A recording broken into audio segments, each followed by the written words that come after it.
Good morning friend, આજે આપણે group 3નું lecture 9 જોઈએ, જેમાં આપણે ગ્રુપ ભણી ગયા. હવે ચેપ્ટરનો બીજો ભાગ ભણવાનો છે, જે સબગ્રુપ છે. તો એની ડેફિનેશન સમજીએ. A non empty subset of the H of the group G, મતલબ કે એચ કેવો હોવો જોઈએ? Non empty subset of G હોવો જોઈએ. Okay, and is called the subgroup of the G if H is itself a group under the some binary operation has that of G. मतलब कि આપણે H નો કોઈ બી binary operation લઈએ એ G નો બી binary operation same થવો જોઈએ. Okay, example તરીકે આપણે example સમજીએ તો Z plus is subgroup of the Q plus. Okay, અહીંયા આપણે જોયું, અહીંયા તો આપણે શું આ Z અને Q એ આપણે શું છે? Z सबसेट और इक्वल टू 0 है. ओके, सॉरी Q है. ओके, तो હવે આપણે જોઈએ, મતલબ કે Z એ આમાં આવી જાય છે. એ જ રીતે આપણે જોઈએ Q plus is a subgroup of the R plus. તો ક્યુના બધા એલિમેન્ટો આરમાં આવી જાય છે એ રીતે. ઓકે, હવે આગળ જોઈએ આપણે. Any group G have two subgroup, મતલબ કે કોઈ બી આપણે ગ્રુપ લઈ લો, એના બે સબગ્રુપ લઈ લીધા, H1 અને H2. H1 કેવો લીધો? નોન એમ્પ્ટી સેટ હોય એવો લીધો, E લઈ લીધો કોઈ બી એલિમેન્ટ. અને H2 કેવો લીધો? G લીધો. ઓકે, તો હવે these two subgroup of the G are called improper subgroup of the G. मतलब કે જે આપણે બે સબગ્રુપ લીધા હતા ઓફ ધ G થાય તો એને આપણે improper subgroup of the G કહેવાય. And a subgroup of the G other than their subgroup of are called proper subgroup of G. मतलब કે કોઈ બી આપણે લીધો એલિમેન્ટ એનો સબગ્રુપ G માં થાય. ઓકે, અને એ પોતે સબગ્રુપ હોય તો આર કોલ્ડ એને પ્રોપર સબગ્રુપ કહેવામાં આવે છે. ઓકે, તો if H is the subgroup of the K અને બીજું આપેલું છે K is the subgroup of the G, then H is also subgroup of the G. मतलब કે અહીંયા શું આપેલું છે? H એ K માં આપેલો છે. H એ K નો સબગ્રુપ કીધો, K એ G નો સબગ્રુપ કીધો, તો H એ G નો સબગ્રુપ કહેવાય. અહીંયા કેવું છે? A બરાબર B, B બરાબર C, તો આપણે A બરાબર C કહેવાય એ રીતે છે. આ થિયરમ આપણે લાસ્ટમાં પ્રૂવ કરવાનું આવશે. અહીંયા ખાલી સ્ટેટમેન્ટ જ આપેલું છે. ઓકે, હવે આપણે જોઈએ એક થિયરમ. તો આ બધા કરતાં અલગ થિયરમ છે. તો let H be an non empty subset of the G, then following three statement are equivalent. Okay, મતલબ કે અહીંયા સ્ટેટમેન્ટ જોઈએ આપણે. H is a subgroup of the G. બીજું આપેલું છે for any AB belongs to H, then first નંબરે આપેલું છે AB belongs to H, અને સેકન્ડ નંબરે આપેલું છે એનો inverse belongs to H. Okay, અને ત્રીજા નંબરનું છે for any AB belongs to H, then AB inverse belongs two H. હવે આપણે જોઈએ, મતલબ કે આપણે અહીંયા ત્રણ આ કન્ડિશનો આપેલી છે, એમાં પહેલું જે આપેલું છે ને એ આપણે સ્ટેટમેન્ટ લઈને આપણે બીજું પ્રૂવ કરવાનું. મતલબ કે AB બિલોંગ્સ ટુ H અને A inverse belongs two H prove કરવાનું. એ જ રીતે આપણે બીજું આપણે સ્ટેટમેન્ટ લઈને આ બીજા નંબરે જે લખ્યું એ સ્ટેટમેન્ટ લઈને આપણે ત્રીજા નંબરનું પ્રૂવ કરવાનું, અને ત્રીજા નંબરનું સ્ટેટમેન્ટ લઈને આપણે પહેલા નંબરનું પ્રૂવ કરવાનું. એ રીતે અલ્ટરનેટિવ બધા પ્રૂવ કરવાના છે. તો આપણે જોઈએ ફર્સ્ટ વી પ્રૂવ. આપણે સ્ટેટમેન્ટ શું આપેલું? H is a subgroup of the group G આપેલું. દેન આપણે શું પ્રૂવ કરવાનું? AB બિલોંગ્સ ટુ G, અને બીજું શું પ્રૂવ કરવાનું? A inverse belongs two H. આ બંને પ્રૂવ કરવાના છે. આપણી જોડે શું છે? H is a subgroup of the group G કહી દીધું. ઓકે, તો હવે આપણે since H is a subgroup of the G લીધો. Okay, subgroup of the G લીધો તો આપણે H is a group under the binary operation of the G કહેવાય. મતલબ કે કોઈ બી આપણે એચ લીધો છે એનો ગ્રુપ અંડર ધ કોઈ બી ઓપરેશન આપણે ઉપયોગ કર્યો છે ને, મલ્ટિપ્લિકેશન કે એડિશન કે કોઈ બી ઓપરેશન ઉપયોગ કરીને જ આપણે પ્રૂવ કર્યું છે ને, એટલે અહીંયા આપણે લખી શકીએ કે H is a group under the binary operation of G. Okay, હવે આપણે લઈએ અહીંયા ગ્રુપની કમ્પ્લીટ થઈ ગઈ, ડેફિનેશન કમ્પ્લીટ છે એટલે 4 કન્ડિશનો એક્સેપ્ટ કરતું છે. તો 4 કન્ડિશનો એક્સેપ્ટ કરે તો અહીંયા આપણે ક્લોઝર પ્રોપર્ટી લઈએ. તો ક્લોઝર પ્રોપર્ટીમાં શું હતું? For any a b belongs to H. કોઈ બી બે એલિમેન્ટ લઈ લીધા એચના, તો એ બંને આપણે મલ્ટિપ્લિકેશનમાં કરીએ એ બી બિલોંગ્સ ટુ એચ થાય, જે આપણે ક્લોઝર પ્રોપર્ટીમાં કરતા હતા. ઓકે, એ જ રીતે આપણે જોઈએ since inverse element exist in H. કારણ કે અહીંયા આપણે H is a group under the binary operation of the G કહી દીધું, એટલે આપણે ઇન્વર્સ પ્રોપર્ટી બી એક્સેપ્ટ કરતી છે. તો ઇન્વર્સ પ્રોપર્ટી એક્સેપ્ટ કરે અહીંયા આપણે એ બિલોંગ્સ ટુ એચ લઈએ. એ બિલોંગ્સ ટુ એચ લઈએ તો એનું ઇન્વર્સ મળે જ. તો આપણે અહીંયા લખી શકાય એ ઇન્વર્સ બિલોંગ્સ ટુ એચ લખી શકાય ને.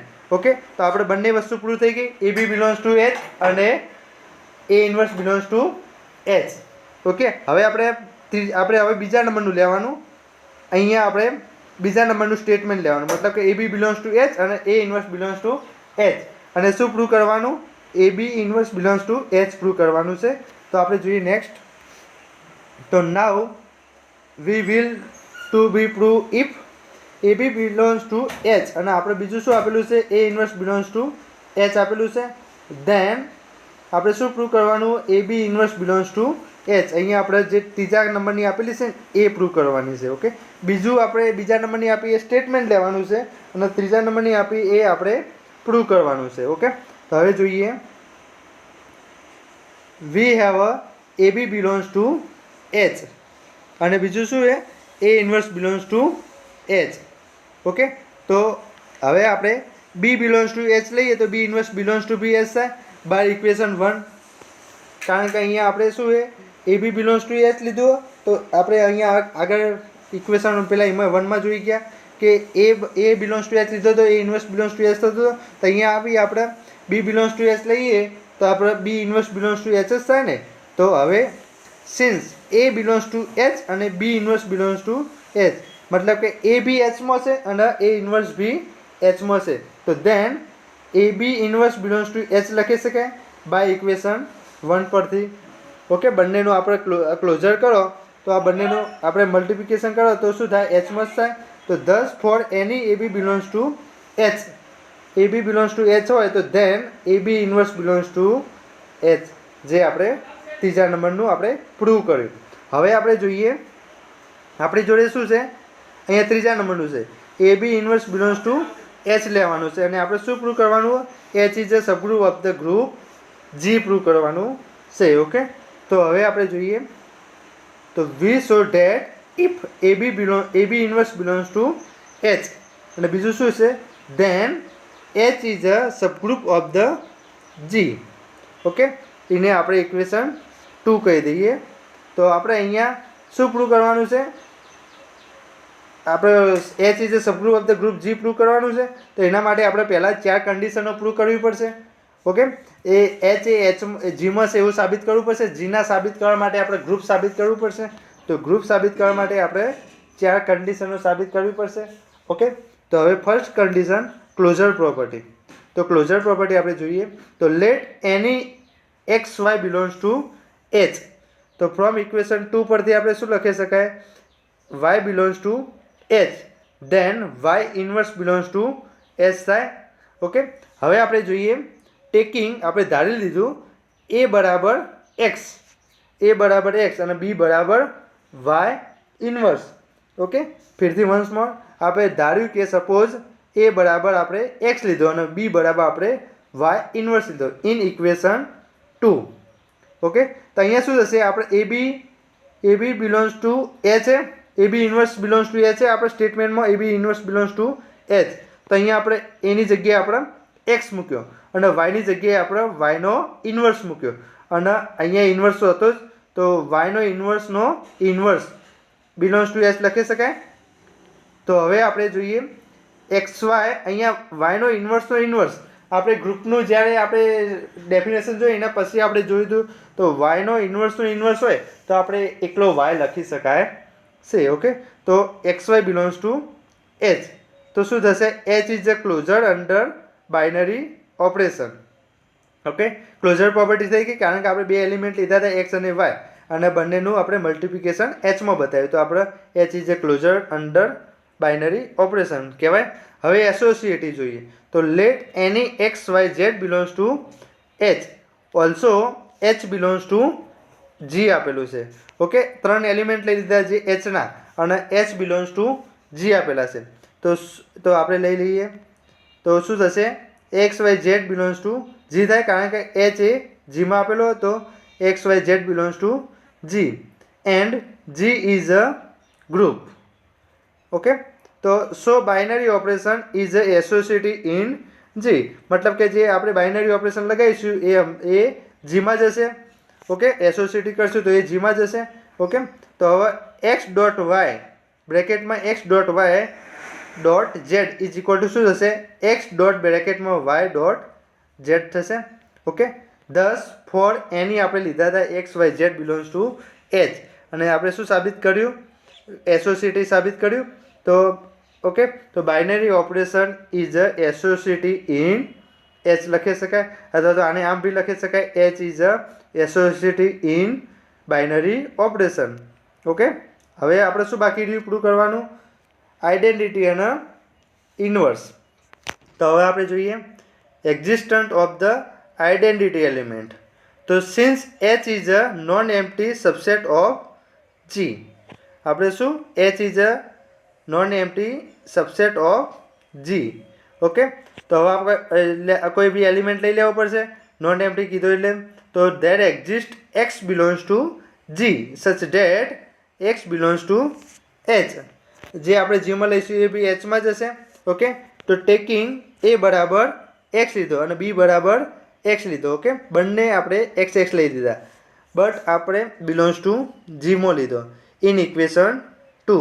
ઇક્વેશન 2માં મૂકો તો ઇક્વેશન 2 શું હતું? અહીંયા ઇક્વેશન 2 તો અહીંયા હતું આપણે a b inverse belongs to H હતું તો એમાં મૂકો તો શું થશે? એક્સ ઇન્ટુ એક્સનો ઇન્વર્સ બિલોંગ્સ ટુ એચ થશે. હવે આપણે જોઈએ એક્સ ઇન્ટુ એક્સ ઇન્વર્સ એ તો આઈડેન્ટિટી એલિમેન્ટ થઈ ગયો. તો identity element e belongs to H. તો e is a identity element in G. Okay, આપણે આઈડેન્ટિટી એલિમેન્ટ મળી ગયો. આપણે તો જોઈએ છે આઈડેન્ટિટી એલિમેન્ટ જ જોતો તો e is a identity element in H લખી શકાય. ઓકે, હવે આપણે ઇન્વર્સ તો existent of the inverse element. તો let any x belongs to H also identity element e belongs to એચમાં હોય એ બી એચમાં જશે. તો હવે આપણે જોઈએ ટેકિંગ એ બરાબર ઈ અને બી બરાબર એક્સ ઇન ઇક્વેશન 2.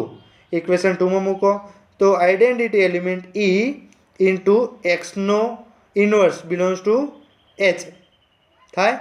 હવે આઈડેન્ટિટી એલિમેન્ટને તો આપણે અવગણતા તો એક્સનો ઇન્વર્સ બિલોંગ્સ ટુ એચ થાય. તો thus each element of H have a inverse element in H. Okay, આપણે કોઈ બી આપણે એલિમેન્ટ લીધો H એ ઇન્વર્સ એલિમેન્ટ થાય છે. ઓકે, કોઈ બી Hનો ઇન્વર્સ આપણે કોઈ બી H એલિમેન્ટ લીધો એ ઇન્વર્સ થાય છે. તો ફ્રોમ 1 and 2 1 2 3 4 પરથી શું થશે? H is a group under the binary operation and H subset of G. Okay, અહીંયા શું? અહીંયા ખાલી કરી નથી અને અહીંયા શું બતાવ્યું? આપણે H is a group under the binary operation બતાવ્યું. ઓકે, બંને બતાવો એટલે આપણે H is a subgroup of the group G થઈ જાય. ઓકે, આપણે પહેલાં તો નોન એમ્પ્ટી બતાવી દીધો. નોન એમ્પ્ટી બતાવ્યા પછી આપણે H is a group under the binary operation બતાવ્યું. તો આપણે ગ્રુપ Hને ગ્રુપ બતાવી દીધો તો એ આપણે સબગ્રુપ લખી શકાય. ઓકે, હવે આગળ જોઈએ આપણે તો સાયકલી સબગ્રુપ જોઈએ તો એમાં ફોર એની એલિમેન્ટ એ કોઈ બી એલિમેન્ટ આપણે એ લઈ લીધો ફોર અ ગ્રુપ જી એ ગ્રુપનો એલિમેન્ટ છે.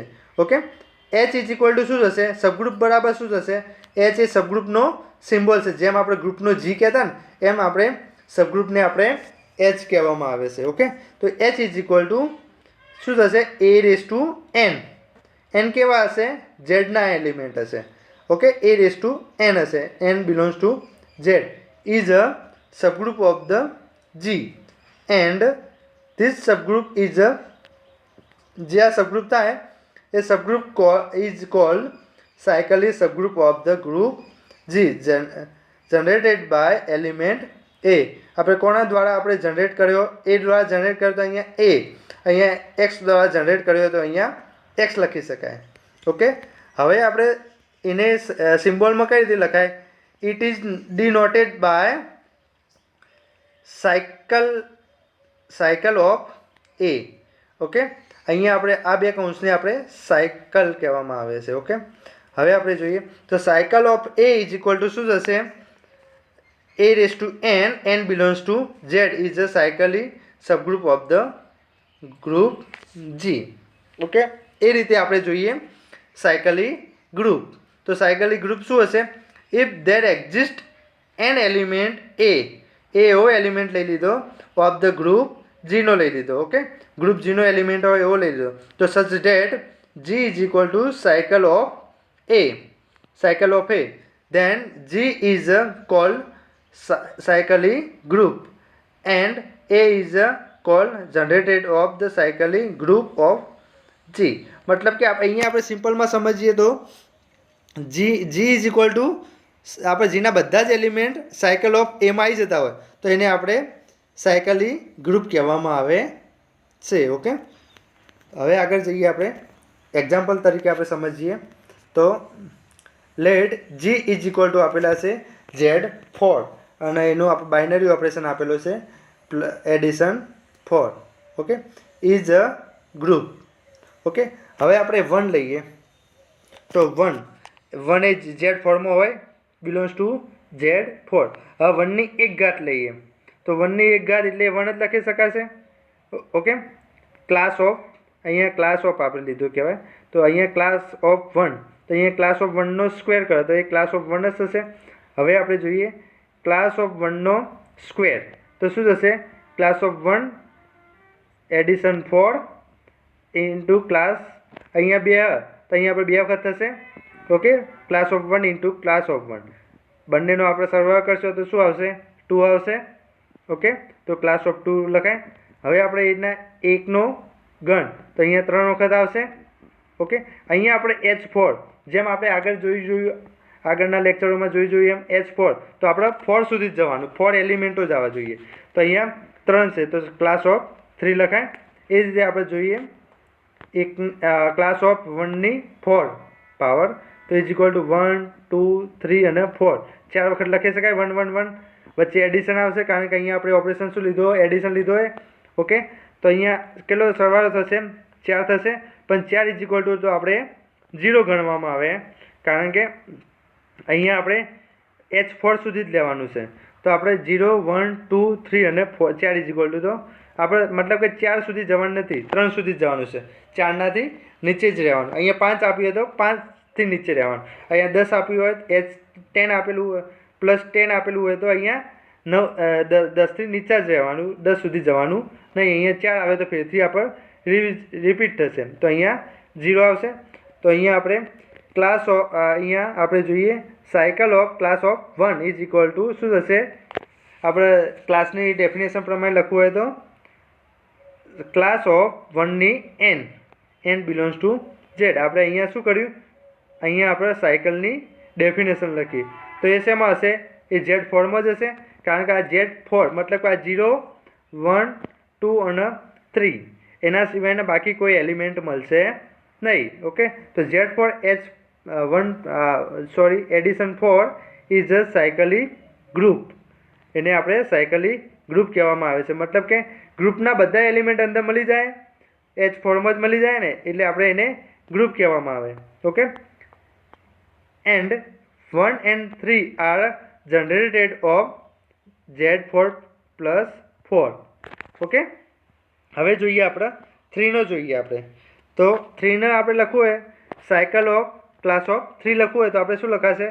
ક્લાસ ઓફ 3ની એન બિલોંગ્સ ટુ ઝેડ લખી શકાશે. તો આપણે ક્લાસ ઓફ 3નું લેવાનું છે તો કયા કયા એલિમેન્ટ આવશે? 0 1 2 અને 3. મતલબ કે અહીંયા આપણે 0 1 2 3. ઓકે, તો અહીંયા Z4 લેવાના હતા માટે અહીંયા આપણે લખ્યા 4 એલિમેન્ટ. હવે 5 લેવાના તો અહીંયા 5 એલિમેન્ટ આવે જે આપણે ક્લાસ ઓફ 4 સુધી આવે. ઓકે, હવે આપણે જોઈએ Z plus is also cyclic group. Z plus આપેલું છે એ ઓલ્સો સાયકલી ગ્રુપ થાય છે કે નહીં જોઈએ. તો Z is equal to cycle of 1. Cycle of 1 is equal two minus cycle of 1. બંને સરખા જ હોય. ઓકે, તો ઇઝ ઇક્વલ ટુ આપણે સાયકલ ઓફ 1 લઈએ તો સાયકલ ઓફ 1ની ડેફિનેશન શું છે? 1ની n ઘાત. તો n બિલોંગ્સ ટુ Z છે. હવે 1ની n ઘાત આપેલી તો 1 + 1 + 1 + dot dot dot n time સુધી આવશે. ઓકે, ને n બિલોંગ્સ ટુ Z આવશે. ઓકે, તો અહીંયા n ટાઈમ સુધી આવ્યા તો અહીંયા સરવાળો, અહીંયા આપણે 1નો સરવાળો 1 આવતો, અહીંયા 2નો સરવાળો આપણે 2 આવતો, આ 1 2 અને 3 આવતો તો 3 આવતો. જે આપણે ઘાત હતી એ જ આવતો હતો ને આન્સર. તો અહીંયા ઘાત કેટલી? n એ. તો અહીંયા આપણે n લખી શકાય. n કેવા? n બિલોંગ્સ ટુ ઝેડમાં હોય એવા. તો અહીંયા આપણે શું લખી શકીએ? આપણે ઇઝ ઇક્વલ ટુ Z લખી શકાય. હવે એ જ રીતે આપણે જોઈએ માઇનસ માટે. તો આપણે cycle of -1 is equal two આપણે શું લખી શકીશું સાયકલની ડેફિનેશન પ્રમાણે? તો -1ની n power. n belongs to Z લખી શકાશે. તો હવે આપણે આને ડાયરેક્ટ લખવું હોય માઇનસ, તો આનું શું થશે? -1 પ્લસ -1 પ્લસ -1 એ રીતે થશે. બધા -1 આવશે. તો આપણે n ટાઈમ સુધી લખવું હોય તો -n આવે. -n તો -n એ ઝેડનો એલિમેન્ટ છે, એ ઝેડમાં હશે. ઓકે, તો એને આપણે Z તરીકે લખી શકાય.